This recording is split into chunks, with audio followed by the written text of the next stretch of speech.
So, I am given a problem here and I'm trying to prepare a 100 milliliter of a 0.25 molar lactase solution from a 1 molar stock.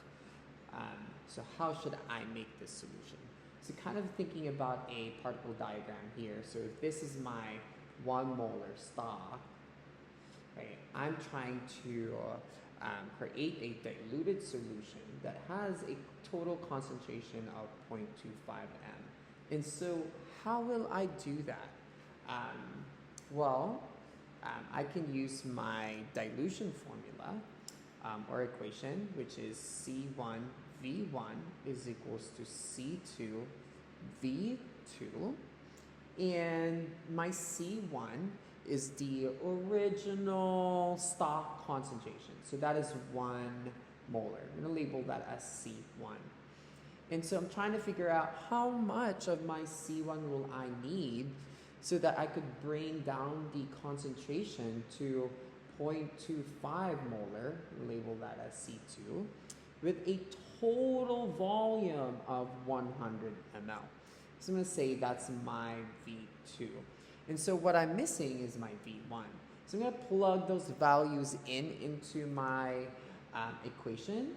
And so C1 is just 1m times V1 equals my C2 is 0.25m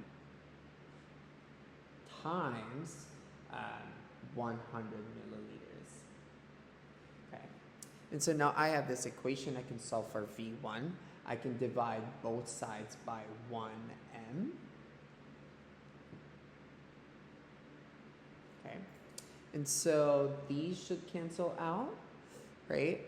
And my m on the other side should also cancel out. And so the only unit I'm left with is volume, which is milliliters.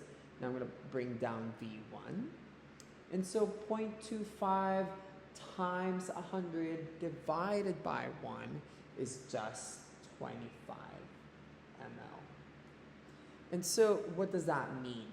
This means that I will need 25 milliliters of my C1 solution. So I'm just going to draw a graduated cylinder here. I'm going to say, I'm going to do 5, 10, 20, 30, 40, 50, 60, 70, 80, 90, 100. Whoops. Let me bring that up a little bit so you guys can see. 10, 20, 30, 40, 50, 60, 70, 80, 90, 100. So I will need, so this is 10, 20, around this much of my C1, my stock solution, and then bring up the total volume to 100. So I will need whatever solvent that I will be using in the lab. So in this case, we'll just pretend it's water. 30, 40, 50, 60, 70, 80, 90, 100. So around 75 milliliters of water.